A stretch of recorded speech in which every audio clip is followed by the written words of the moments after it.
सदृशः ॐ पूर्णमदः पूर्णमिदं पूर्णात् पूर्णमुदच्यते पूर्णस्य पूर्णमादाय पूर्णमेवावशिष्यते।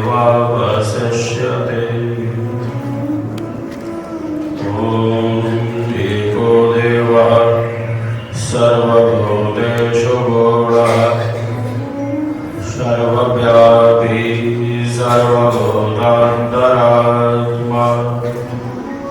परमाध्यक्षः सर्वभूताधिवासः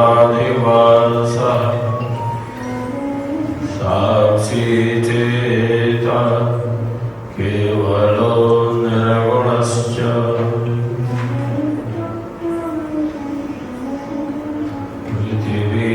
की चरण है दया है शीरहरा अंतरिक्ष है उदर समान ज्येष्ठ ब्रह्म कर्ण प्रभु के सुमिरन ध्यान में शुद्ध हो यश भयं आत्मयंतःकरण में चढ़ता निर्मल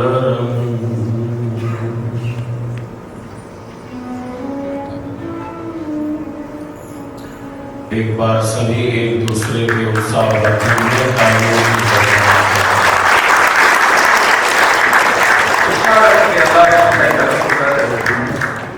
कि हम सब कन्याकुमारी में इस राष्ट्रव्यापी संकल्प यात्रा को जो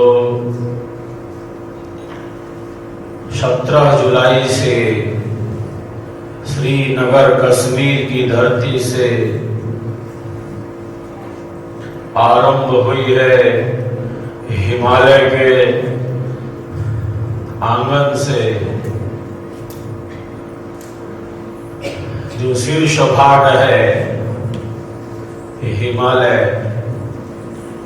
जो उत्तर में हमारे देश की शान बढ़ा रहा है, मुकुट है हिमालय। उस हिमालय से यह यात्रा संपूर्ण भारतवर्ष का भ्रमण करते हुए आज दक्षिण के अंतिम छोर कन्याकुमारी में यह राष्ट्रव्यापी संकल्प यात्रा पहुंची है। और यहाँ पहुंचकर तो समुद्र की ही गहराई में जितनी स्थिरता, सहजता, निरवता है, वैसा अद्भुत आनंद यहाँ कन्याकुमारी में पहुंचकर हो रहा है।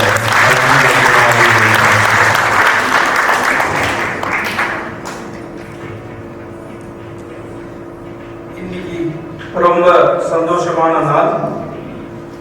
நான் எடுத்த சங்கல்பம் காஷ்மீர்ல இருந்து கன்னியாகுமரி 17ஆம் ஜூலைல இருந்து என்னோட யாத்திரை வந்து ஸ்ரீநகர் காஷ்மீர்ல இருந்து ஸ்டார்ட் ஆச்சு. அந்த ஹிமாலய பகுதி நம்ம ஹிமாலயா வந்து நம்ம பாரத தேசமோட கிரீடம். அங்கிருந்து நான் பயணத்தை தொடங்கி இன்னைக்கு கன்னியாகுமரியில நான் வந்திருக்கேன். எனக்கு ரொம்ப ரொம்ப மகிழ்ச்சியா இருக்கு. எப்படி கடல்ல இருக்கிற ஆழம் எவ்வளோ ஆழமான இதோ ஃபீலிங்கோ, அதே போல எனக்கு அந்த கடல் ஆழம் போல எனக்கு இந்த ஆனந்தம் வந்து இந்த கன்னியாகுமரி பூமியில கிடைச்சிருக்கு அப்படின்னு சந்த்பிரவர் சொல்றாரு.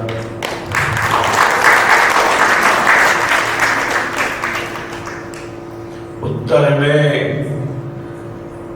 हिमालय से लेकर दक्षिण में जब आज हम यहाँ समुद्र तट पर कन्याकुमारी में एकत्रित हैं।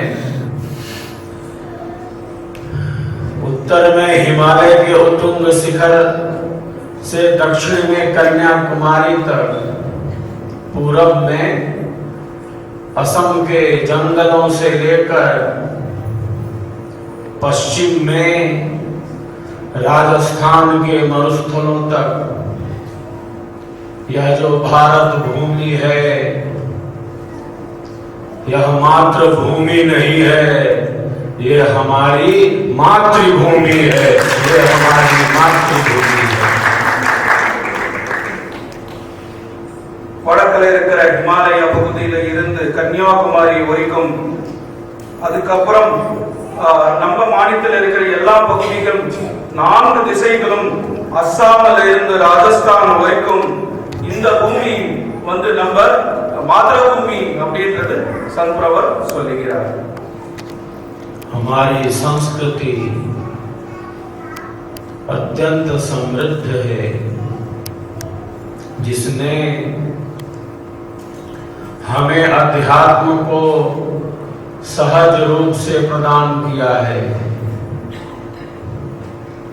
ये भारत भूमि मातृभूमि नहीं है, ये हमारी संस्कृति का केंद्र है।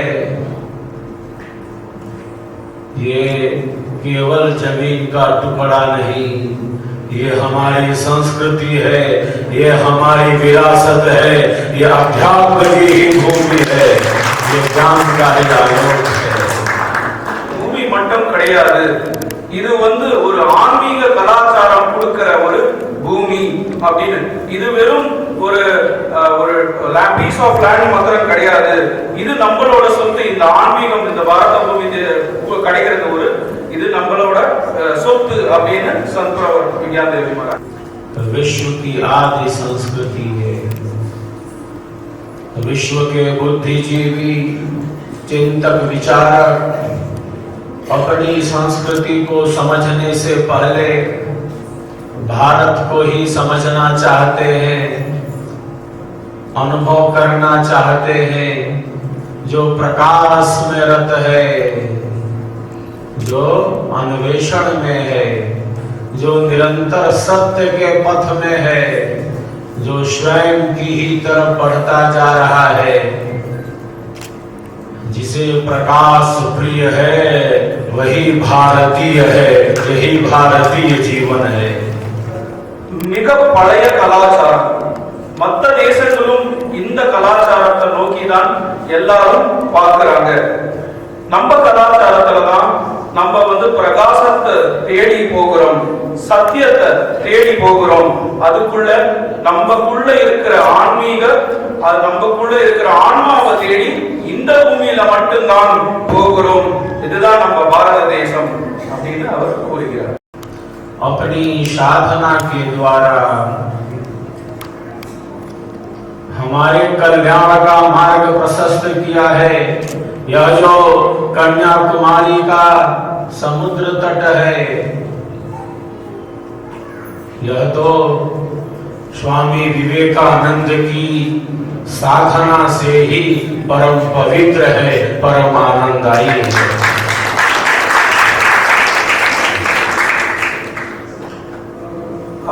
இந்த பூமியில பிறந்தவங்க எப்பவுமே வந்து மத்தவங்களோட கல்யாணத்துக்காக தான் வாழ்ந்திருக்காங்க। அதுலயும் இந்த கன்னியாகுமரி என்ற பூமி வந்து விவேகானந்தர் தியானம் பண்ண, தபஸ்யா பண்ண பூமின்றது அவர் தெரிவித்துள்ளார்। साधना की अतल गहराई में पहुंचकर अनंत ज्ञान का अनुभव किया है, जो सबके भीतर उसी तत्व को देख लेता है। हम किसी से घृणा नहीं कर सकते, हम किसी से घृणा नहीं कर सकते। सब प्रभु के ही जीव हैं, सब प्रभु के ही जीव हैं, और सबके भीतर वही परम प्रभु सूक्ष्म रूप से बैठे हैं, स्थित हैं।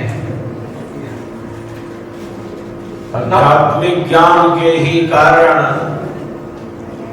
मैं प्रायः कहता रहता हूँ, आध्यात्मिक ज्ञान के ही कारण, साधना अनुभव के ही कारण महापुरुषों के दिव्य ज्ञान के ही कारण हमारा प्यारा देश भारत विश्व का गुरु था, विश्व का गुरु है और मैं कहता हूं विश्व का गुरु रहेगा, विश्व का गुरु रहेगा।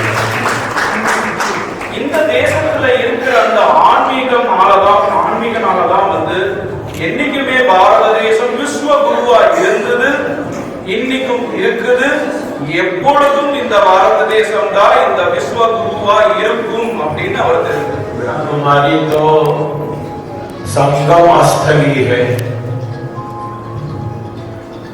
बंगाल की खाड़ी, अरब सागर, हिंद महासागर, यह संगम स्थली है। उसी प्रकार हम सबका जीवन भी मन वचन और कर्म से एक हो जाए। जैसे ये समुद्र यहाँ संगम का रूप ले रहा है, उसी प्रकार हम सबका मन वचन और कर्म मनस्सेकम वचस्सेकम कर्मण्येकम महात्मनाम, कर्मण्येकम महात्मनाम। मन वचन और कर्म से हम सदैव ज्ञान के ही प्रकाश में गतिमान रहे, भारत की ही तरफ बढ़ते चले। அதே போல நம்மளோட மனசும் அப்புறம் நம்மளோட வாய் பேச்சும் அப்புறம் நம்மளோட கர்மமும் ஒன்னா இருக்கணும், அது வந்து பிரகாசத்தை தேடி போகணும்। அந்த மாதிரி சத்ரா விஞ்ஞான जी महाराज சொல்லி कश्मीर से ही गतिमान होकर आज विराम ले रही है कन्याकुमारी में। इस यात्रा के पीछे उद्देश्य है शताब्दी समारंभ महोत्सव का, स्वरवेद महामंदिर के निर्माण का संकल्प है। इस यात्रा के पीछे मैं आपको बतलाऊं, देश भर में सब स्थानों पर जो उत्साह उमंग स्वरवेद महामंदिर धाम के निर्माण के प्रति, इस 25,000 कुंडीय महायज्ञ के प्रति, शताब्दी समारंभ महोत्सव के प्रति जो दिखता जा रहा है, हम सब मिलकर इस महायज्ञ को भव्य से भव्य एवं दिव्य से दिव्य ही बनाने वाले हैं, दिव्य से दिव्य ही बनाने। காஷ்மீர்ல இருந்து கன்னியாகுமரி வரைக்கும் நான் எடுத்த இந்த யாத்திரை இன்னைக்கோட முடியுது அப்படின்னு சந்திரவர் சொல்றாரு। இந்த யாத்திரை மூலமா ஸ்வரவேத மகாமந்திரம் என்ற கோவில், அந்த கோவிலோட கன்ஸ்ட்ரக்ஷன் முடியணும் அப்படின்னு சொல்லிதான் இந்த ஸ்வரவேத மகாமந்திரத்துல 25,000 குண்டம் ஹோமம் என்ற ப்ரோக்ராம் வந்து நடக்க போகுது அப்படின்னு சொல்லி சந்திரவர் சொல்லிக்கிறார்। को आमंत्रित करने के लिए भ्रमण कर रहा हूँ।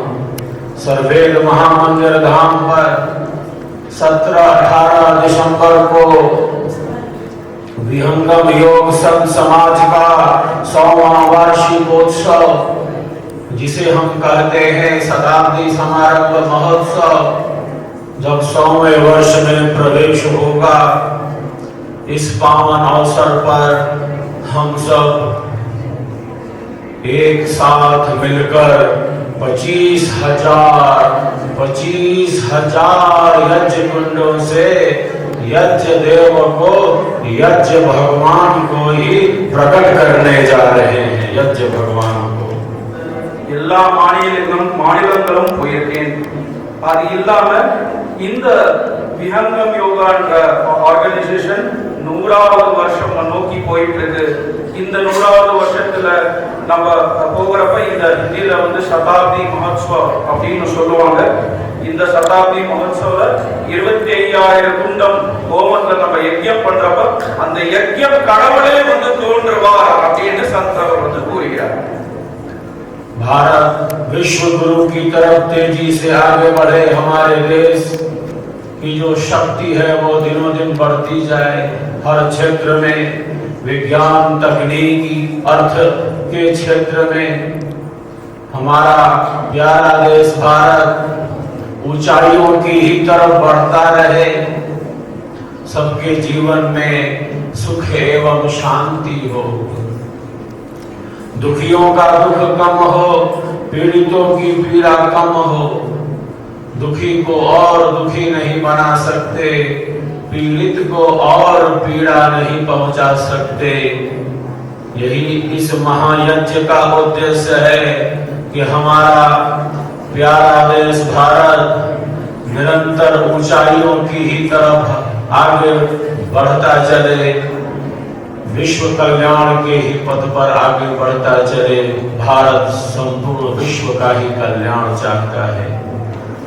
எல்லா துறையிலும் இது முன்னேறணும். சயின்ஸ், டெக்னாலஜி, எக்கனாமி எல்லா துறையிலும் இது முன்னே வரணும் அப்படின்றதுதான் இந்த மகா யஜ்ஞமோட நோக்கம். சந்திரவர் என்ன சொல்றாருன்னா, யார் கஷ்டத்துல இருக்காங்களோ அவங்க கஷ்டம் எல்லாம் நீங்கணும், அவங்களை இன்னும் கஷ்டப்படுத்த கூடாது அப்படின்றதுதான் இந்த யஜ்ஞத்தோட நோக்கம். அது மட்டும் இல்லாம பாரத தேசம் என்ற பூமி எப்பவுமே இந்த விஸ்வ கல்யாணத்தை தான் இந்த மெசேஜா ஸ்ப்ரெட் பண்ணிருக்கு. இதுதான் நம்ம பாரத தேசமோட மெசேஜ் அப்படின்னு சந்திரவா சொல்லியிருக்காங்க. हम सबके मन में बड़ी शक्ति है, लेकिन यह शक्ति बिखर रही है। जैसे समुद्र में तरंगे हैं, तरंगित होती जा रही है। साहिब की वाणी कहती है, 7 समुद्र की लहर मन की लहर है। हमारे मन में विचारों की तरंगे हैं, हजारों हजार विचार हमारे मन में आते हैं जाते हैं। कौन सा विचार हमारे लिए उपयोगी है, देश, समाज, राष्ट्र, विश्व के लिए उपयोगी है, उन्हीं विचारों के साथ हम अपने जीवन का विकास करें। और जो कुछ भी ऐसा है जो न तो हमारे घर परिवार, न तो समाज, राष्ट्र, विश्व के लिए उपयोगी है, जो नकारात्मक है, जो अशुभ है, जो रावण वृत्तियां हैं, उनका नाश हो। और जो कुछ भी हमारे भीतर श्रेष्ठ है, पवित्र है, सबके भलाई, सबके कल्याण के लिए है, जो हमारे भीतर राम वृत्ति है, उसी का उद्भव हो, उसी का प्रकाश प्रकाशित रहे। इसीलिए यह महायज्ञ है। जिस प्रकार अग्नि की ज्वालाएं सदैव ऊपर की ओर ही उठती हैं, अग्नि को हम बुझा सकते हैं जल के प्रयोग से, अग्नि को हम शांत कर सकते हैं, किंतु हम अग्नि को नीचे नहीं झुका सकते। अग्नि सदैव ऊपर की ओर ही गति करती है, ऊर्ध्वगामिनी ही होती है। हम सबका जीवन भी मन, वचन और कर्म से सदैव ऊंचाइयों की ही तरफ बढ़े, कल्याण की ही तरफ बढ़े। यही इस अद्भुत महायज्ञ का, अध्यात्म का यही प्रयोजन है, धर्म से लेकर मोक्ष की सिद्धि।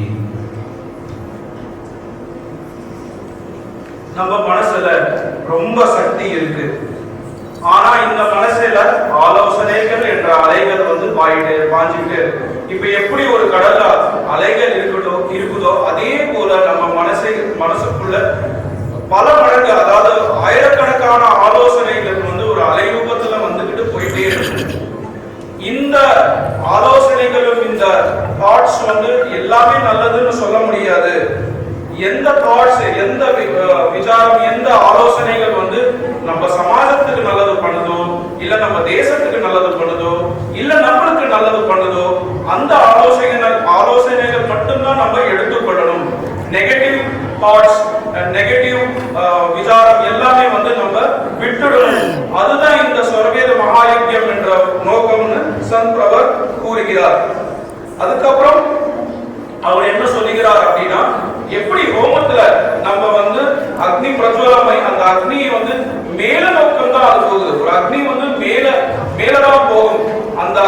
வந்து நீங்க வந்து அந்த அந்த நெருப்பை வந்து தண்ணி போட்டு அணைக்கலாமே தவிர ஆனா நம்ம அதை வளைக்க முடியாது. அதே போல நம்ம விசாரங்களும் வந்து நம்மளோட இருக்கிற ஆலோசனைகளும் வந்து அந்த பிரகாசத்தை தேடி மேல் நோக்கி போகணும் அப்படின்னு தான் சம்பவர் கூறுகிறார். हम विचार करें जब लाखों साधक एवं साधिकाएं इस 25,000 कुंडीय महायज्ञ में मंत्रों के उच्चारण के साथ आहुतियों को प्रदान करेंगे, सबके कल्याण की कामना के साथ, तब कितना अद्भुत दृश्य होगा।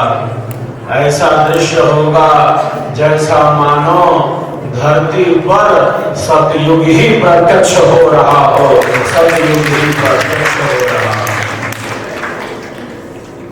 25,000 குண்டம்ல பார்ட்டிசிபேட் பண்ற பல லட்சம் மக்கள் அந்த ஹோமத்துல ஆಹುತಿ போடுறப்ப எவ்வளவு அற்புதமா இருக்கும் அப்படின்னு சந்துவர் கூறுகிறார். அது எப்படி இருக்கும்னா இப்ப நம்ம கலியுகத்துல இருக்கும், ஆனா சத்யுகமே வந்த மாதிரி இருக்கும் அப்படின்னு சந்திரவர் கூறுகிறார். அவ்வளவு अद्भुतமா இருக்கும். हमारी संस्कृति यज्ञ संस्कृति है। हम सबके पूर्वज ऋषि थे। ऋषयो मंत्र द्रष्टारः, जो मंत्रों को प्रत्यक्ष कर लेते हैं वही ऋषि हैं। हम सबके गोत्र ऋषियों के ही नाम पर हैं। ऋषियों ने हमारे कल्याण के लिए ही इस यज्ञ की प्रणाली को विकसित किया है। अयम यज्ञो भुवनस्य नाभि, यह यज्ञ ब्रह्मांड की नाभि है, ऊर्जा का केंद्र है। प्राचीन काल में यज्ञ आवश्यक थे। ऋषियों के आश्रमों में हवन यज्ञ होते रहते थे,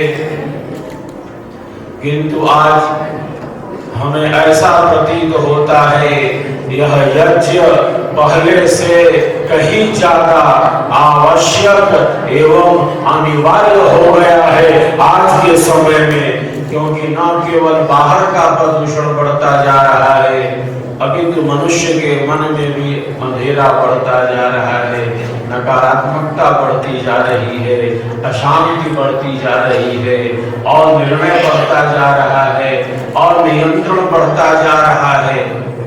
तो यह जो यज्ञ है न केवल बाहर के प्रदूषण को दूर करता है, बल्कि यह अग्नि तो मनुष्य के मन के अंधेरे को दूर करने में समर्थ है। இந்த ஹோமம் தான் நம்ம பாரத தேசத்தோட கலாச்சாரம். இந்த பூமி வந்து ரிஷி பூமி. நம்மளுக்கு இங்க வந்து ஒரு கோத்திரம் இருக்கும். அந்த கோத்திரம் வந்து நம்ம எந்த ரிஷி பரம்பரை இல்ல எந்த முனிவரோட பரம்பரையோ வந்து காட்டும். சோ நம்ம எல்லாமே வந்து ரிஷி புத்திரர்கள் இல்ல புத்திரிகள். இந்த ஹோமம்ன்றது வந்து இந்த பூமிக்கு ரொம்ப தேவைப்பட்ட விஷயம். இதுதான் இந்த லோகத்தை வந்து காப்பாற்ற ஒரு தொப்புள் கொடி போல அப்படின்னு சந்திரவர் கூறுகிறார். இந்த யஜ்ஞம் ஏன் ரொம்ப இம்பார்ட்டன்ட் அப்படின்னா, இது இந்த காலகட்டத்துல ரொம்ப ரொம்ப இம்பார்ட்டன்ட். அந்த காலத்துல ரிஷிகள் பண்ணாங்க, ஆனா இந்த காலத்துல வந்து அது இன்னும் முக்கியமாயிடுச்சு. ஏன்னா அவ்வளவு பொல்யூஷன் வந்து இந்த உலகத்துல இருக்கு. இந்த பொல்யூஷன் வெறும் வெளியே மட்டும் இல்ல, உள்ளுக்குள்ளேயும் இருக்கு. அப்புறம் இந்த யஜ்ஞம் பண்றதுனால வெளியே இருக்கிற பொல்யூஷனும் போகும், உள்ள இருக்கிற அந்த மனசுக்குள்ள இருக்கிற அந்த கெட்ட எண்ணங்களும் அந்த பொல்யூஷனும் போகும். அதுக்கப்புறம் இது வந்து வெளியே உலகத்தை மாத்திரம் சுத்தம் பண்ணாது, உள்ள இருக்கிற மனசையும் சுத்தம் பண்ணும் அப்படின்னு சந்திரவர் கூறுகிறார். नष्ट नहीं होती, वो रूपांतरित होती है, सूक्ष्म होती है। अग्नि में डाला गया कोई पदार्थ नष्ट नहीं होता, उसके दो भाग हो जाते हैं, एक स्थूल भाग है और दूसरा उसका सूक्ष्म भाग है। स्थूल भाग ईश्वर की स्थूल शक्तियों को प्राप्त हो जाता है, जिनके कारण हम सबका जीवन इस सृष्टि में गतिमान है। ईश्वर की अनंत शक्तियां हमारे लिए निरंतर कार्य करती जा रही है। ये सूर्य देव हमारे लिए निरंतर सेवा में लगे हैं। ये चंद्रमा हमारी सेवा में ही है, ये पृथ्वी हमारी सेवा में ही अपनी कक्षा में घूमती जा रही है। ये पहाड़, ये नदियां, ये समुद्र, ये जंगल, ये पर्वत, ये सब हमारी सेवा में ही लगे हैं। हम इनसे सब ग्रहण करते रहें और इनके प्रति कृतज्ञ भी ना बने। Energy cannot be created or destroyed. அதே போல நம்ம அக்னியில போடுற எந்த விஷயமே அது டிஸ்ட்ராய் ஆகாது. அது ரெண்டு பாகமா பிரியும். ஒன்னு சூக்ஷ்ம பாகம், இன்னொன்னு ஸ்தூல பாகம் அப்படின்னு சந்திரவர் சொல்லுகிறார். இந்த உலகத்துல எல்லா கடவுள் படைத்த எல்லா விஷயங்களுமே சேவ பாவத்துல தான் இருக்கு அப்படின்னு சொல்றாரு. இந்த சூரியன் அதுவும் சேவை பண்ணுது, இந்த நிலா அதுவும் சேவை பண்ணுது, இதுக்குள்ள இருக்கிற நதிகள், அதுக்கப்புறம் அது காடு, மரம், செடி, கொடி, இது எல்லாமே சேவா பாவத்துல தான் இருக்கு. அதை சேவை தான் பண்ணுது. இப்படி கடவுள் படைத்த இவ்வளவு விஷயங்கள் நம்மளுக்கு சேவை பண்றப்ப அதுக்கு நம்ம எப்படி நன்றி கூறாம இருக்க முடியும்? அது தவறல்லவா? அதனால நம்ம பண்ற யஜ்யம் அந்த தெய்வ படைத்த அந்த எல்லா விஷயங்களுக்குமே நன்றி கூறுவதாக இருக்கும்.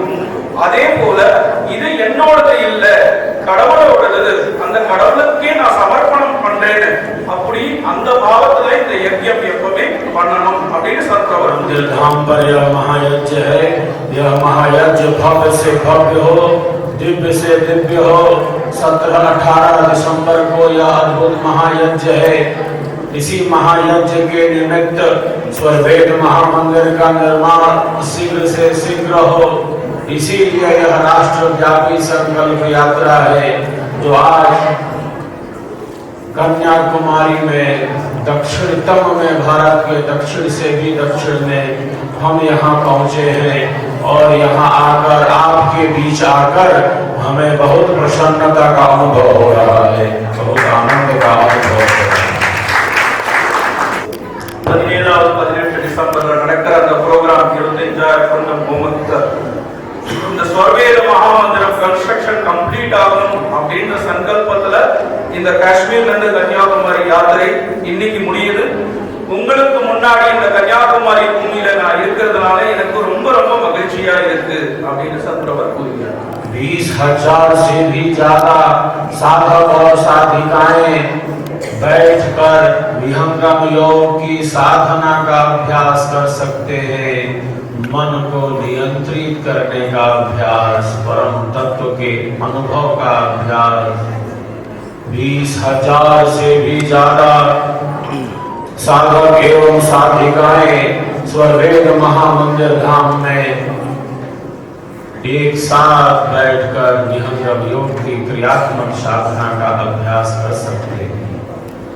20,000 பேர்கள் ஒரே சமயத்துல இந்த விஹங்கம் யோகா தியானம் பண்ண முடியும் அப்படின்றத சந்திரவர் கூறுகிறார். அதே போல இந்த மனசை நம்ம இந்த விஹங்கம் யோகா தியானத்தின் மூலம் கட்டுப்படுத்த முடியும் அப்படின்னு சந்திரவர் கூறுகிறார்.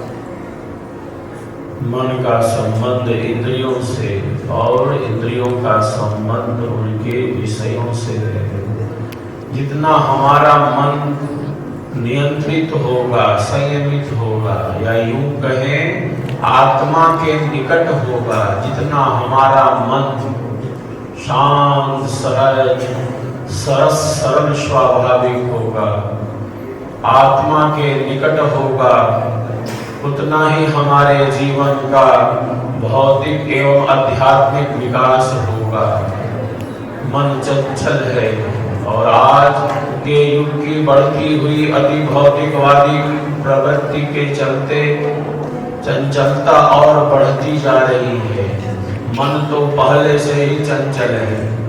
आज के युग की बढ़ती हुई अति भौतिकवादी प्रवृत्ति के चलते यह चंचलता और बढ़ती जा रही है।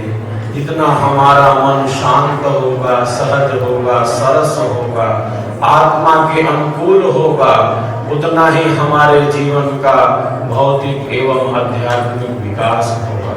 மனசோட ரொம்ப ரொம்ப அதிகமா இருக்கு. அதே போல இந்த மனசு நம்ம உடம்புல இருக்கிற உறுப்புகளோட அதோட சம்பந்தம் நிறைய இருக்கு. அதுக்கப்புறம் எப்ப இந்த மனசு வந்து ஆன்மா பக்கத்துல வருமோ அப்பதான் வந்து நம்மளோட லௌகீக வாழ்க்கையும் சரி ஆன்மீக வாழ்க்கையும் முன்னேறும் அப்படின்னு சந்திரவர் கூறுகிறார். இப்ப இருக்கிற காலகட்டத்துல மனசோட சஞ்சலம்னா ரெஸ்ட்லெஸ்னஸ் அது வந்து ரொம்ப அதிகமாயிடுச்சு அப்படின்னு சந்திரவர் कारणम बंध मोक्षयो, मन ही हमारे बंधन और मोक्ष का कारण है। एक व्यक्ति गधे पर बैठकर जा रहा था, दूसरा अन्य व्यक्ति पूछता है कि आप किधर जा रहे हो। गधे पर बैठा व्यक्ति कहता है मुझसे क्या पूछते हो कि मैं किधर जा रहा हूँ, पूछना है तो इसी गधे से पूछ लो कि ये किधर किधर जा रहा है। ये जिधर जिधर जा रहा है मैं बस उधर उधर ही चला जा रहा हूँ, मुझे नहीं पता कि मैं किधर जा रहा हूँ। यही मन की स्थिति है। ஒரு நாள் வந்து ஒரு கதை கூறுகிறார். அதுல ஒரு நபர் வந்து கழுத மேல உட்கார்ந்துகிட்டு போயிட்டு இருந்தார். அப்போ ஒருத்தர் வந்து அந்த அவர்கிட்ட கேட்கிறாரு, நீங்க எங்க போறீங்க அப்படின்னு. அப்ப அவர் என்ன சொன்னாரு, என்கிட்ட ஏன்பா கேட்கிற, இந்த கழுதையே கேட்க வேண்டியதானே, அது எங்கெங்கெல்லாம் கூட்டிட்டு போதோ நான் அங்கதான் போறேன் அப்படின்றது வந்து அவரு கூறினார். அதே நிலைமை தான் நம்மளுக்கும் இருக்கு. அந்த மனசை எங்கெல்லாம் கூட்டு போதோ நாங்க அப்படிதான் போகிறோம் அப்படின்னு சந்திரவர். क्योंकि हमारा जो मन है वो अंतःकरण में प्रधान है और यह शक्ति बिखर रही है, बाहर जा रही है। हमारे ऋषि कहते हैं आत्मानं रथिनं विद्धि, शरीरम रथमेव तु बुद्धिं दोषारथिं विद्धि, मनः प्रग्रहमेव च। इंद्रियाणि हयानाहुर्विषयास्तेषु गोचरान्, आत्मेन्द्रिय मनोयुक्तं भोक्तेत्याहुर्मनीषिणः। शरीर रथ है, इस शरीर को कहा कि रथ है। कौन चला रहा है इस रथ को? रथी है, आत्मा है। शरीर विनाशी है क्योंकि यह उत्पन्न हुआ है और जो कुछ भी उत्पन्न होता है वो अपने कारण में चला जाता है। शरीर नष्ट हो जाता है, आत्मा नहीं, क्योंकि आत्मा नित्य है, सनातन है, सहज है, निरंतर है, सदैव है। आत्मा रथी है, इस रथ की स्वामी है। शरीर रथ है, बुद्धि सारथी है, मन लगाम है, इंद्रिय गण घोड़े हैं, ये संसार के विषय हैं। यही हमारे ऋषियों ने उपमा दी है। मीनाक्षी बहन जी ने कहा कि आत्मा और मन के बारे में मैं विचार प्रकट करूं, तो आत्मा मन के बारे में तो यात्रा ही अनंत की है।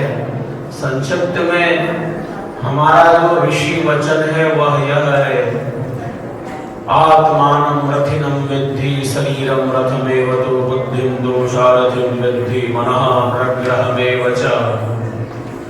आत्मा रथी है, शरीर रथ है, इंद्रिय गण घोड़े हैं, जो लगाम है वही मन है। घोड़े किधर दौड़ते हैं? जिधर लगाम का सहारा होता है।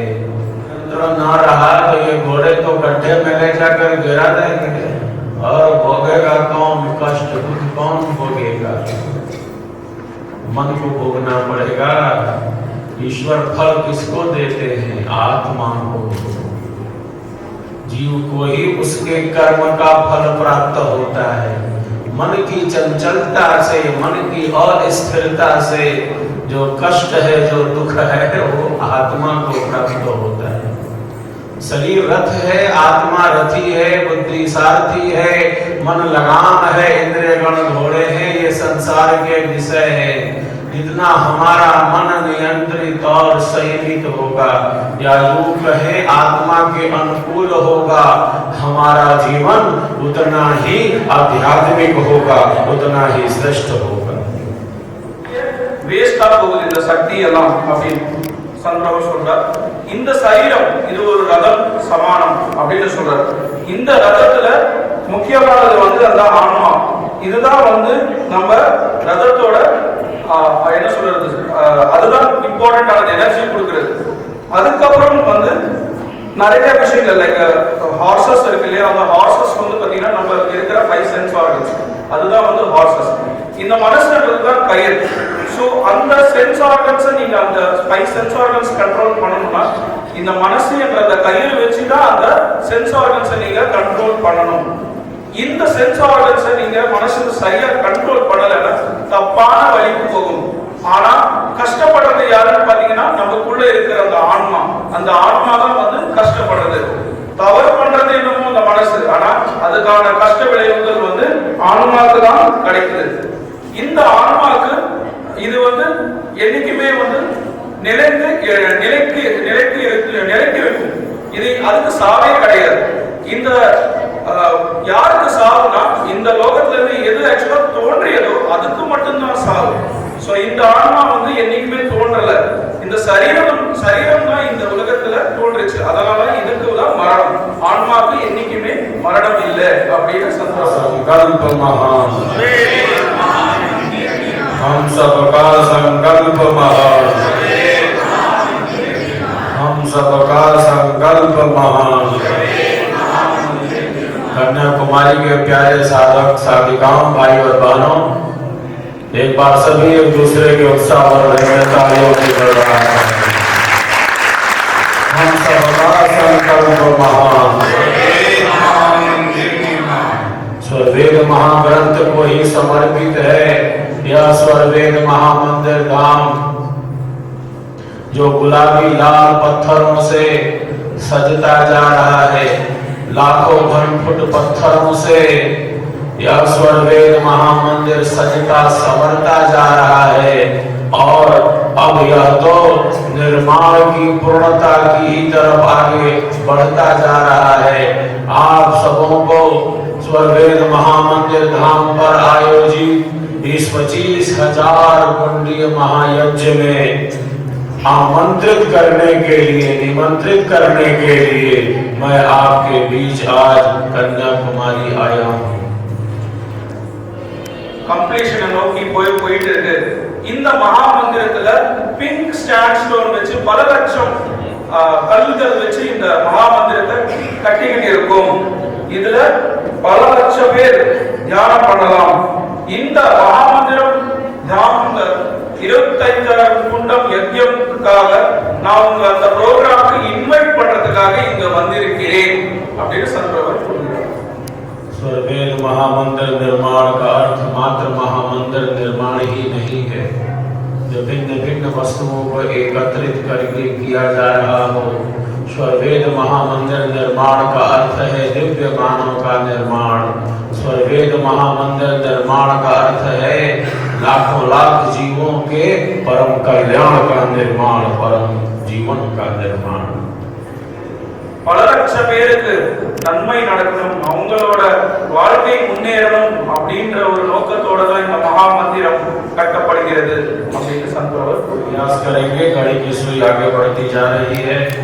प्यारे साधक साधिकाओं, हम सब विहंगम योग की प्रथम भूमि की साधना का अभ्यास करेंगे। बिखर रही शक्ति को, बाहर जा रही शक्ति को हम एक स्थान पर केंद्रित करने का अभ्यास करते हैं। जिस क्रिया को सीखकर बार बार उसकी पुनरावृत्ति की जाती है उसे ही अभ्यास करते हैं। गीता में योगिराज कहते हैं अभ्यासेन तु कौन्तेय वैराग्येण च गृह्यते। जब अर्जुन कहता है कि मन तो बहुत चंचल है प्रभु, हताश हो गया, निराश हो गया, वीर धनुर्धर युद्ध के मैदान में हताशा, निराशा, कुंठा से भर गया, ये वही वीर धनुर्धर अर्जुन है जो बाल्यकाल में कहता कि गुरुवर मुझे तो चिड़िया की आंख दिख रही है, जो इतना एकाग्र था, इतना लक्ष्य के प्रति केंद्रित था। किसी को पेड़ पर मीठे फल दिख रहे हैं, डालियां पुष्प फूल दिख रहे हैं, अर्जुन कह रहा है कि गुरुवर मुझे चिड़िया की आंख दिखलाई दे रही है। जो बाल्यकाल से ही इतना एकाग्र था, लक्ष्य के प्रति केंद्रित था, वह अर्जुन युद्ध के मैदान में कांपने लगा। हताशा, निराशा, कुंठा, अवसाद से भर गया। अर्जुन की हताशा, निराशा, कुंठा, अवसाद को दूर करने के लिए आज से 5500 साल पहले युद्ध के मैदान में योगी राज ने अर्जुन को मन की शांति के लिए ब्रह्म विद्या का उपदेश दिया। ஒரே விஷயத்தை பலமுறை பண்றதுதான் அபியாசம். இந்த அபியாசம் பண்ண பண்ண நம்ம மனசு கட்டுப்படும். அர்ஜுனர் பத்தி நம்மளுக்கு எல்லாருக்குமே தெரியும்.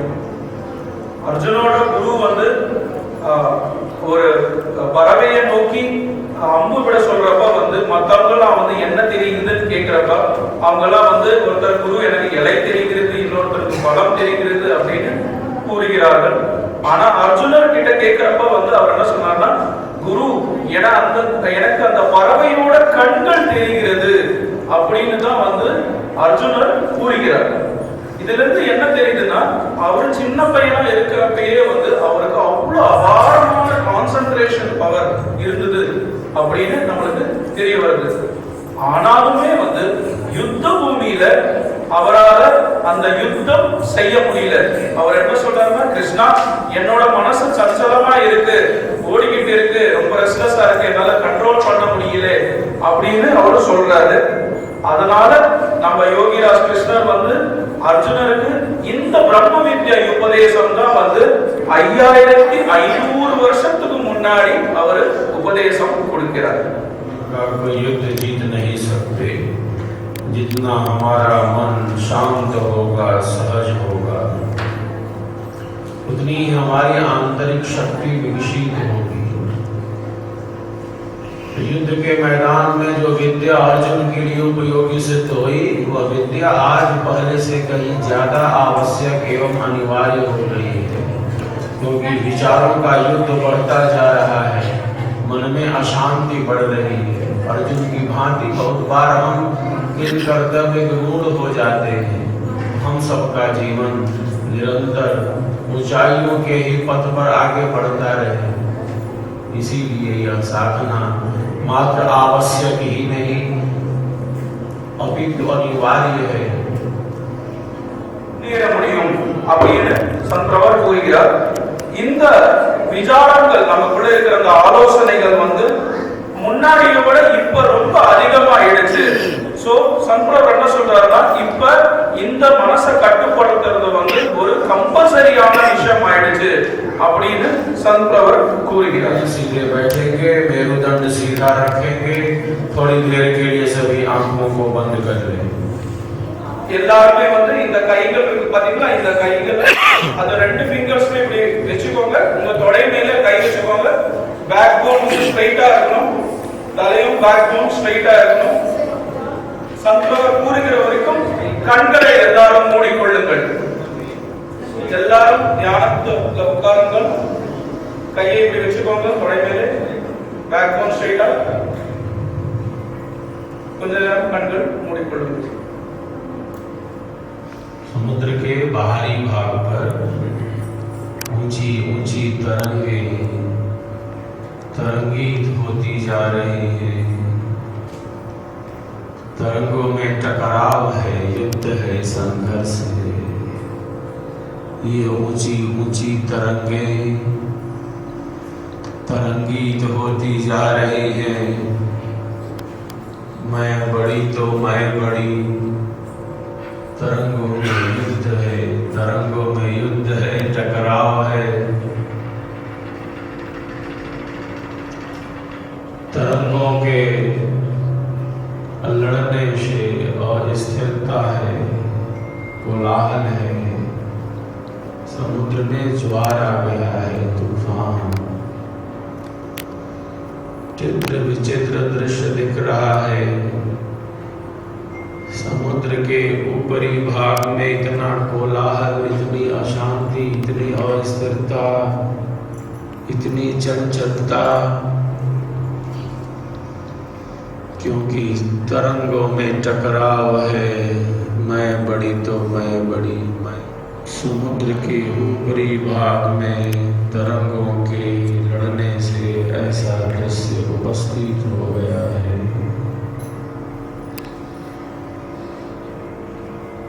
இந்த மனசுக்குள்ள தோன்றுகிற அந்த ஆலோசனைகள் ஒரு கடல்ல தோன்ற அலைகளுக்கு சமானம். எப்படி அலைகள் ஒரு அலைகளும் மோதிக்கொள்கிறதோ, நான் பெரிய அலையா இல்ல நீ பெரிய அலையா அப்படின்ற சண்டை போடுதோ, அதே போல நம்ம உடம்புக்குள்ள இந்த ஆலோசனைகள் இந்த அலை போலே தோன்றும் அப்படின்னு சொல்கிறார். இந்த அலைகள் கடலோட மேல் பகுதியில தான் இருக்கும். இது மேல் பகுதியில தான் சண்டை போடும் அப்படின்னு சங்கரவர் கூறுகிறார். इसी समुद्र के गर्भ में, जिसके ऊपरी भाग में इतनी हलचल है, इतना टकराव, इतनी अस्थिरता, मैं तू या वह, इसी समुद्र के गर्भ में, इसी समुद्र के अंतराय में, इसी समुद्र के अंतस्थल में कोई तरंग लड़ नहीं रही। वहाँ कोई अशांति नहीं, वहाँ कोई युद्ध नहीं, वहाँ कोई संघर्ष नहीं। समुद्र के गर्भ में गंभीरता है, गहराई है, सहजता है, नीरवता है, सरसता है। समुद्र के गर्भ में तो शांति ही शांति है। कोई संघर्ष नहीं, कोई युद्ध नहीं। இதே கடல்ல நம்ம ஆழத்துல போகிறப்ப எந்த விதமான சண்டையுமே அலைகளுக்குள்ள இல்லை. அங்க நான் பெரிய அலையா நீ பெரிய அலையான்றது எந்த விதமான சண்டையும் சமுத்திரத்தோட ஆழத்துல கிடையவே கிடையாது. அங்கதான் ஒரு அமைதி இருக்கு, சிம்பிளிசிட்டி இருக்கு அப்படி சந்திரவர் சொல்கிறார். அந்த எங்க அந்த அமைதி இருக்கோ அங்கதான் அந்த கடவுள் இருக்கார், அங்கதான் அந்த ஆனந்தம் இருக்கு அப்படின்னு சந்திரவர் கூறுகிறார். मृग ढूंढता जा रहा है, भटकता जा रहा है। कहाँ से आ रही है इतनी अच्छी खुशबू, ये सुगंध कहाँ से आ रही? घोर घने जंगल में मृग ढूंढता भटकता जा रहा है। व्यग्र होकर, व्याकुल होकर, बेचैन होकर, कहाँ से आ रही इतनी अच्छी सुगंध? मैं ढूंढ लूं, जान लूं, अनुभव कर लूं। घोर घने जंगल में मृग ढूंढता भटकता जा रहा है।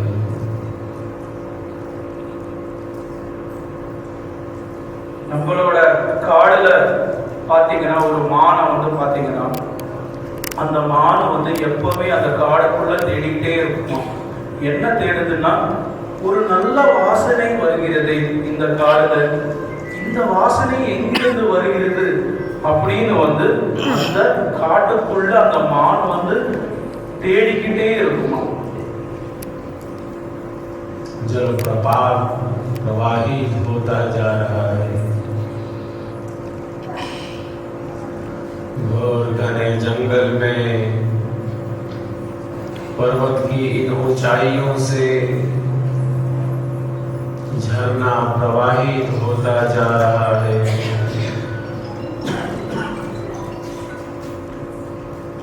वहाँ जो बड़े बड़े वृक्ष हैं, कहीं वहां से तो इतनी अच्छी सुगंध नहीं आ रही। जो झरने के समीप वृक्ष है, लताएं हैं, औषधियां हैं, कहीं वहां से तो इतनी अच्छी खुशबू नहीं आ रही। जरा ढूंढ लो, जान लो, अनुभव कर लो। पर्वत मात्र पर्वत ही नहीं है, पहाड़ केवल पहाड़ ही नहीं है, मात्र कठोर ही नहीं है, अपितु तरलता है, सरलता है, शीतलता है, नदियों का प्रवाह है पर्वत से। पर्वत मात्र पर्वत ही नहीं, मात्र कठोर ही नहीं, पत्थर ही नहीं, शीतलता, सहजता, सरलता, जल के प्रवाह का ही यह केंद्र है। और घने जंगल में मृग ढूंढता भटकता जा रहा है, कहां से आ रही है। அந்த வாசனை, இந்த நல்ல வாசனை எங்கிருந்து வருதுன்னு தெரியாம அதை நதி பக்கத்திலும் தேடி போகும். அதே போல மலை பகுதியிலும் போய் தேடி போகும். இந்த மலையிலிருந்து அந்த வாசனை வருகிறதா, இல்ல இந்த நதியிலிருந்து அந்த வாசனை வருகிறதா அப்படின்னு அது தேடி போகும். மலை வெறும் மலை மட்டும் இல்ல, அது வெறும் கல்லு மட்டும் இல்ல. இந்த மலையிலிருந்து தான் தண்ணியும் தோன்றி நதி ரூபமா மாறுகிறது. ஆனாலும் இப்படி மாறினாலும் அந்த வாசனை எங்கிருந்து வருகிறது என்று அது புரிந்து கொள்ள அதால முடியல. झरने के पास है, वो कहीं बाहर नहीं, वो तो उसी के शरीर में स्थित है। कस्तूरी उसी की नाभि में है। स्वयं का ज्ञान नहीं, स्वयं का बोध नहीं, अज्ञान ही भटकाव का कारण है। आत्मज्ञान की विस्मृति ही हमारे दुखों का कारण है।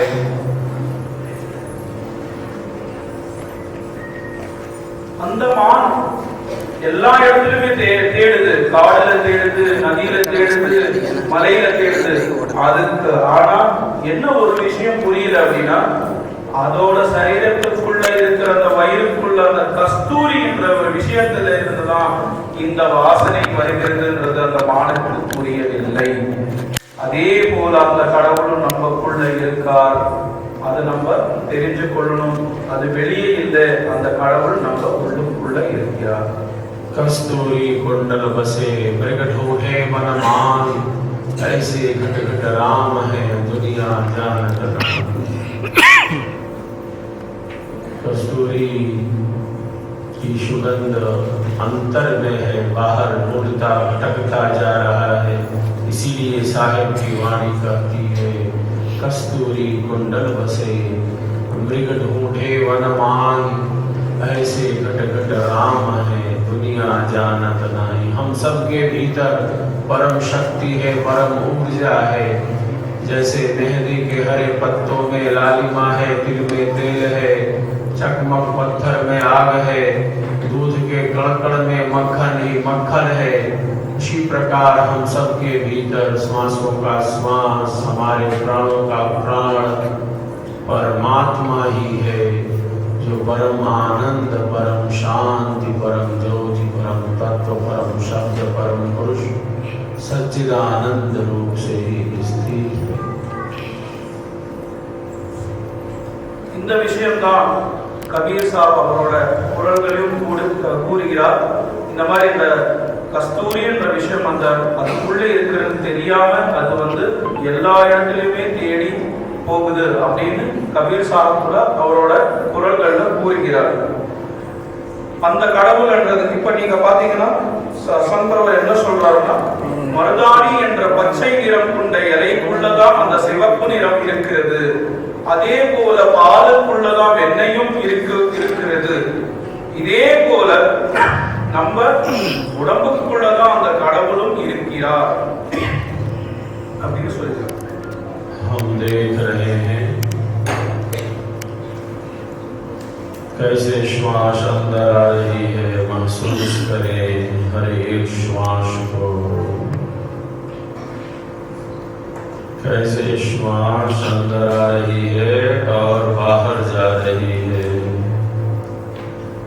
बिना हमारी जानकारी के ना तो कोई श्वास अंदर आ रही है और न बाहर। हर एक आदि एवं जाति श्वास का निरीक्षण सजगता के साथ।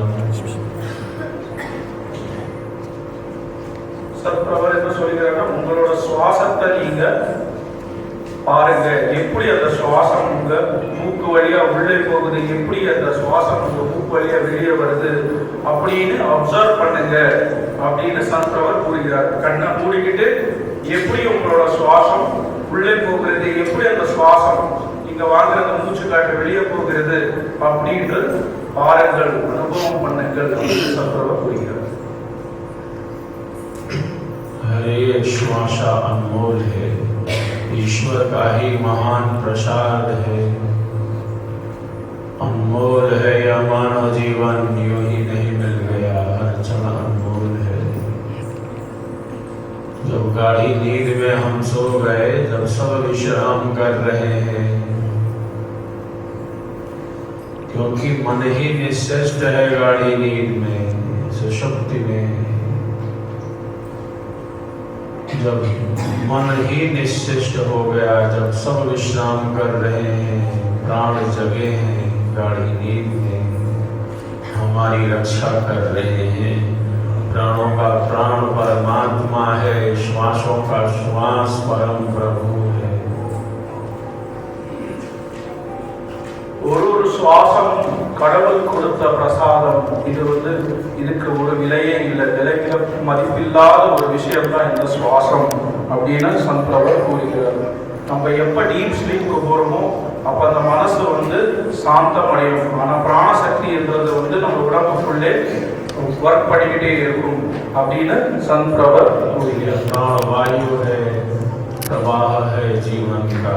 अब हम सब ईश्वर के पवित्र वाचक नाम ओम का गुंजन करेंगे। बंद आंखों से अभ्यास, सभी लंबी और गहरी श्वास अंदर भरेंगे और थोड़ा मुंह खोलकर सभी एक साथ ईश्वर के पवित्र वाचक नाम ओम का गुंजन प्रणोच्चारण का अभ्यास करेंगे।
की ध्वनि है ओम, और हम सबको पकड़ इसका उच्चारण करना चाहिए। कुछ मंत्रों का हम उच्चारण करेंगे, सभी मंत्रों को दोहराएंगे। ओम मधुमन में निक्रमणम, मधुमन में परायणम, वाचावनामि मधुमद भूयाशम मधुसंदृशः। ओम अग्निं दूतं गृणीमहे होतारं विश्ववेदसं अस्य यज्ञस्य सुक्रतुं। ओम विश्वानिदेव सवितर दुरितानि परासुव यदभद्रं तन्न आसुव। ओम ह्रीत धीत य आगत सत्य धर्माणो अध्वरम अग्निः पिबत जिह्वया। ओम भूर्भुवः स्वः तत्सवितुर्वरेण्यं भर्गो देवस्य धीमहि धियो यो नः प्रचोदयात्। सभी एक साथ गायत्री महामंत्र का उच्चारण करेंगे। वेदों के सबसे शक्तिशाली महामंत्र का सभी प्रारंभ करें गायत्री मंत्रोच्चारण।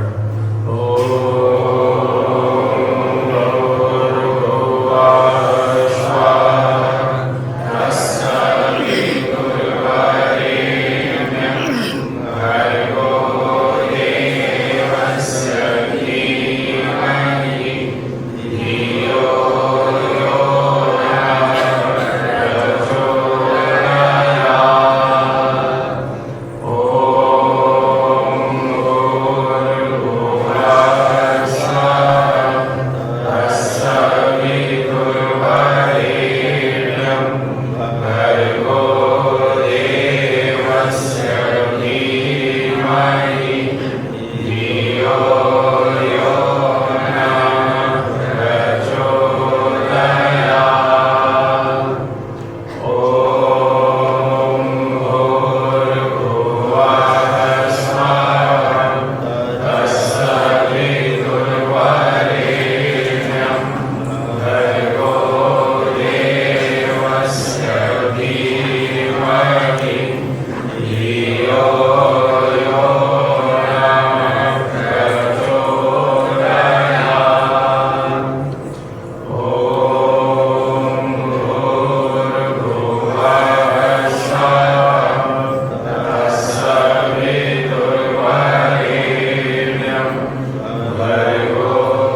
कम से कम 11 बार गायत्री महामंत्र का उच्चारण करना चाहिए।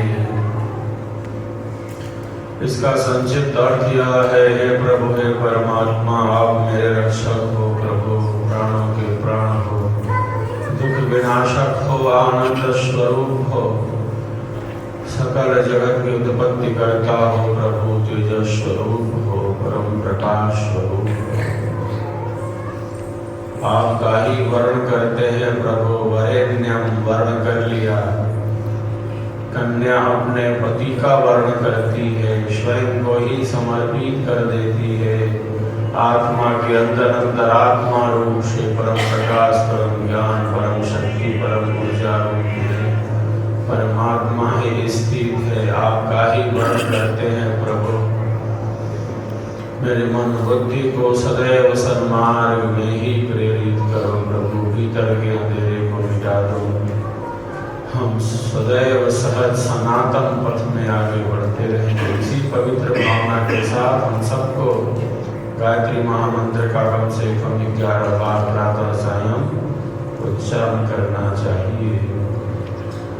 இந்த தியானத்துக்கு முன்னாடி சந்திர அவர் ஆக்சுவலாக தியானம் சொல்லி கொடுக்க போறாரு. அதுக்கு முன்னாடி இந்த காயத்ரி மந்திரம் என்ற மந்திரத்தை 11 வாட்டி நம்ம உச்சரிக்கணும்.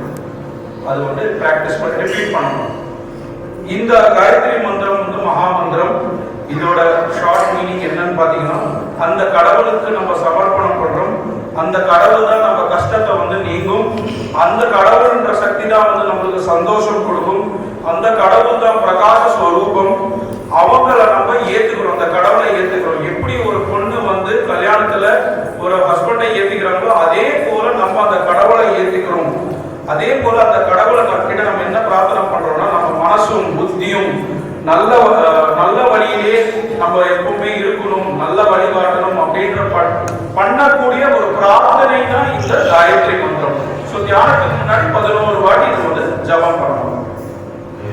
नासिका का अगला हिस्सा आंखों पर जोर नहीं देंगे, बिल्कुल सहज भाव से, आंखों पर कोई जोर नहीं, चेहरे पर कोई तनाव नहीं, ललाट पर कोई जोर नहीं, बिल्कुल सहज भाव से सभी दोनों आंखों की दृष्टि को नासिका के अगले हिस्से पर केंद्रित करें। अच्छा के लिए தியானத்துல என்ன பண்ணணும் அப்படின்னா, நம்ம 2 கண்களும் பாதி மூடி இந்த மூக்கோட நுனி இருக்குல்ல, இந்த மூக்கோட நுனியை இந்த டிப் ஆஃப் த நோஸ் சொல்லுவாங்க, அந்த மூக்கோட நுனியை நம்ம பார்த்துக்கிட்டே இருக்கணும். இதுதான் தியானத்தோட அபியாசம். இப்ப எல்லாரும் 5 நிமிஷம் இந்த தியானம் பண்ண போகிறோம். गीता में योगीराज कहते हैं, समम काय शिरो ग्रीवम धारयन्नाचलं स्थिरः संप्रेक्ष्य नासिकाग्रं श्वं दिशश्चानवलोकयन्। सिर ग्रीवा शरीर एक सीध में रखो, अर्जुन सीधे बैठो, संप्रेक्ष्य नासिकाग्रं श्वं, अपनी नासिका के अगले हिस्से को भली प्रकार से देखो, अच्छे ढंग से। संप्रेक्ष्य दिशाओं की तरफ मत देखो, दिशश्चानवलोकयन्। संप्रेक्ष्य नासिकाग्रं श्वं, अपनी नासिका के अगले हिस्से को भली प्रकार से देखो अर्जुन। இந்த டெக்னிக் தான் பகவத்கீதால கிருஷ்ணர் அர்ஜுனருக்கு சொல்றாரு. 6வது சாப்டர் 13வது ஸ்லோகத்துல சமம் காய சிரோ கிரீவம் தாரணம் மச்சரம் ஸ்திரம் சம்பிரேக்ஷம் நாசிகாகிரம் திசஸ்சானலமலோகயன் அப்படின்னு. அதுல என்ன சொல்றாங்கன்னா, ஏ அர்ஜுனா, நீ உன் பாடியை ஸ்ட்ரெயிட் பொசிஷன்ல வச்சுக்கோ, தலையை பாடியை ஸ்ட்ரெயிட் பொசிஷன்ல வச்சுக்கோ. அதுக்கப்புறம் உன்னோட ஃபோக்கஸ் இந்த மூக்கோட நுனி, இந்த மூக்கோட நுனியை பாரு கிருஷ்ணா. ஓகே, அதுக்கப்புறம் திசஸ்சானலமலோகயன், வேற எந்த டைரக்ஷன்ஸ்லயுமே பார்க்காத, இந்த மூக்கோட நுனியை மாத்திரம் பார்த்துக்கிட்டே இரு அர்ஜுனா அப்படின்ற மெசேஜ் தான் கிருஷ்ணர் கொடுத்தாரு. अभ्यास पर्याप्त है। आंखों पर कोई जोर नहीं देंगे, चेहरे पर कोई तनाव नहीं, ललाट पर कोई जोर नहीं, बिल्कुल सहज भाव से दोनों आंखों की दृष्टि को नासिका के अगले भाग में स्थित करेंगे। दोनों हथेलियों को आपस में रगड़ेंगे और लेते हैं, दोनों हथेलियों को आपस में रगड़े, आंखों पर இந்த மூக்கோட நுனியை பார்க்குற அபியாசம் தான் 10 நிமிஷம் பண்ணணும். இந்த அபியாசத்துக்கு அப்புறம் நீங்க கையை 2 நல்லா தேய்ச்சி இந்த கண்களை மசாஜ் பண்ணிக்கலாம். இதுதான் வந்து தியானம். இந்த தியானம் பண்ணா நம்ம மனசு வந்து கட்டுப்படும் அப்படின்றது சத்குரு கூறுகிறார். जो नए साधक साधिकाएं प्रथम बार अभ्यास किए हैं वो ध्यान देंगे। सर्वप्रथम कुछ क्षण के लिए नासिका प्रत्येक आती एवं जाती श्वास का निरीक्षण करना है। ओम की ध्वनि, गायत्री मंत्र का उच्चारण और फिर सद्गुरुदेव का स्मरण करते हुए नासिका के अगले हिस्से पर 10 मिनट तक अपनी चेतना को केंद्रित करेंगे। स्वयं अभ्यास करना है, अन्यों को बताने के लिए आश्रम के द्वारा उपदेष्टागण नियुक्त हैं। भोजन शुद्ध एवं सात्विक होना चाहिए। किसी भी प्रकार का मादक द्रव्य, अभक्ष्य, अपेय पदार्थ का सेवन सर्वथा वर्जित है। मनुष्य का आहार शाकाहार है, मनुष्य शाकाहारी प्राणी है। இந்த அபியாசம் வந்து 10 நிமிஷம் பண்ணணும். இந்த அபியாசம் பண்றதுக்கு முன்னாடி ஸ்டார்டிங் ஸ்டேஜஸ்ல நீங்க ஓம்கார ஜபம் பண்ணலாம். அதுக்கப்புறம் உங்களோட சுவாசம் வந்து நீங்க பார்க்கலாம். எப்படி நீங்க சுவாசம் எடுக்கிறீங்க, எப்படி நீங்க வந்து சுவாசத்தை விடுறீங்க, அது பண்ணிட்டு அதுக்கப்புறம் இந்த தியானம் பண்ணீங்கன்னா உங்களுக்கு ரிசல்ட்ஸ் வந்து அதிக ஃபாஸ்டா கிடைக்கும். இந்த தியானம் வந்து நீங்க வேற யாருக்கும் சொல்லிக் கொடுக்க கூடாது. இது வந்து குருமுக்கி வித்யானால எங்க சுவாமிஜி வந்து சொல்லியிருக்காரு, நீங்க வந்து இந்த தியானத்தை வேற யாருக்கும் கற்றுக் கொடுக்க கூடாது. அதே போல ஃபுட்டு சாப்பிட்ற ஃபுட்டு பியூரா இருக்கணும், வெஜிடேரியனா இருக்கணும். எந்த விதமான இன்டாக்சிகேட்டிங் ப்ராடக்ட்ஸ் இருக்கு, லைக் சிகரெட், அப்புறம் ஆல்கோஹால், இதெல்லாம் வந்து நம்ம கன்சியூம் பண்ணக்கூடாது அப்படின்னு நல்ல விஷயம் கிடையாது அப்படின்னு சந்தோஷம் पंचचित नाम योग। एक बार सभी एक दूसरे के लिए पुनः तालियों की बजाय आज आपके बीच में आने का अवसर मिला। इस पावन अवसर पर श्री राष्ट्रीय संत श्री किशन लाल महाराज जी, श्री योगेश पाटिल जी, श्री कृष्णा पात्रो जी, श्री पवन शर्मा जी, श्री नरेश अग्रवाल जी, श्रीमती मीनाक्षी जी, श्रीमती अनुसुईया जी, श्री विजय बेमुला जी, श्री सुशील कमलदार जी, रवि सारदा जी, अमरंजय दुबे जी, श्री शैलेश जी, श्री संकल्प भूषण जी, मंजीव जी, श्री नितिन अग्रवाल जी, श्री यश कृष्ण कुमार जी, कन्याकुमारी, श्री यश महालिंगम जी, श्रीमती नवरानी जी, श्रीमती ऐश्वर्या जी, श्रीमती पूनम शर्मा जी, श्रीमती मधु मिश्रा जी, श्रीमती नेहा जी। एक बार सभी एक दूसरे के लिए पुनः आप सबके कल्याण की कामना करते हुए सबका सर्वविधि हो कल्याण। इन्हीं मंगल वचनों के साथ कन्याकुमारी में इस दक्षिण भाग में जब यह राष्ट्रव्यापी संकल्प यात्रा आज विराम ले रही है, आप सबके कल्याण की कामना करते हुए अपनी वाणी को यही विराम देता हूँ और आप सबके कल्याण की ही कामना करता हूँ।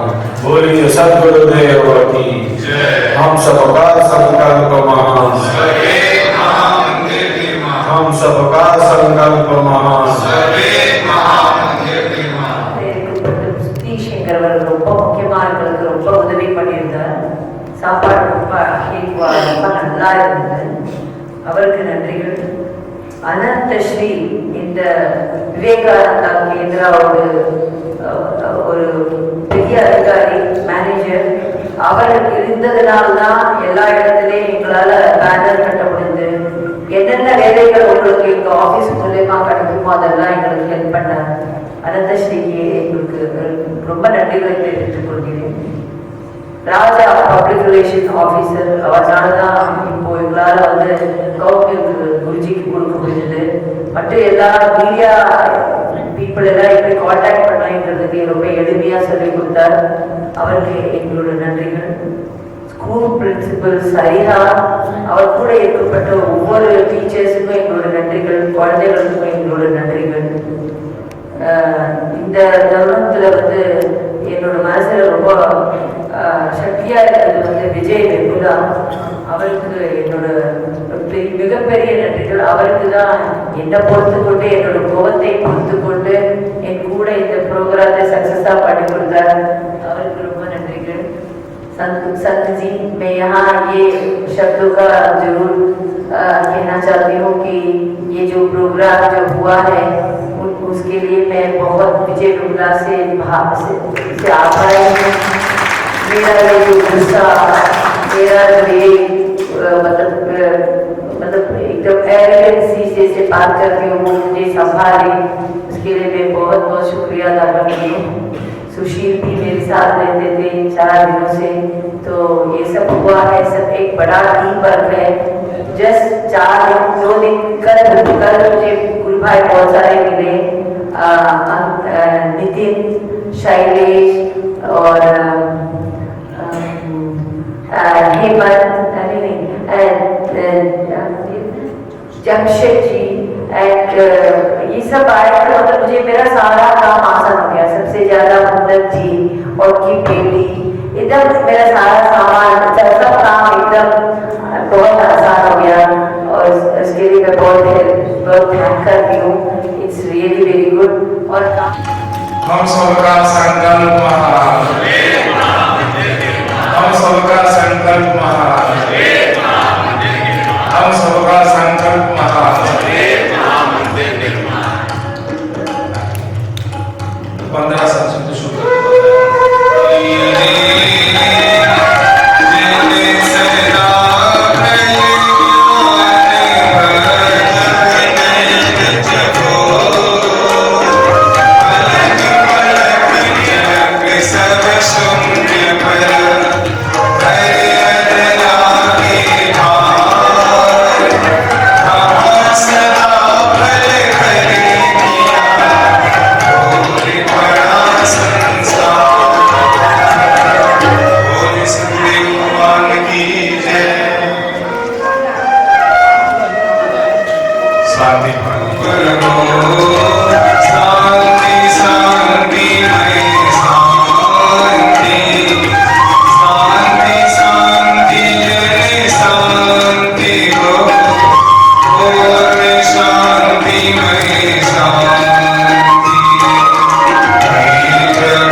कन्याकुमारी संकल्प यात्रा इस कार्यक्रम का यहाँ पे समापन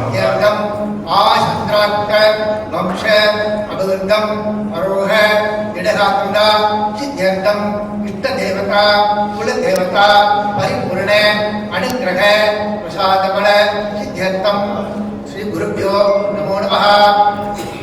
विद्यार्थीना सर्व विद्या वागत्वा सिद्ध्यर्थम सकल परीक्षाया प्रथम श्रेणी सिद्ध्यर्थम विद्याशाला प्रथम स्थाने सिद्ध्यर्थम उद्योग मार्गे अति उन्नत स्थान प्राप्त्यर्थम व्यापार मार्गे कोटि कोटि लाभकर सिद्ध्यर्थम व्यापारेण ऋणपाद सिद्ध्यर्थम अष्टलक्ष्मी विद्यावास सिद्ध्यर्थम पादादिकेश पर्यंत सकल रोग निवारण सिद्ध्यर्थम श्री महागणपति नमो नमः।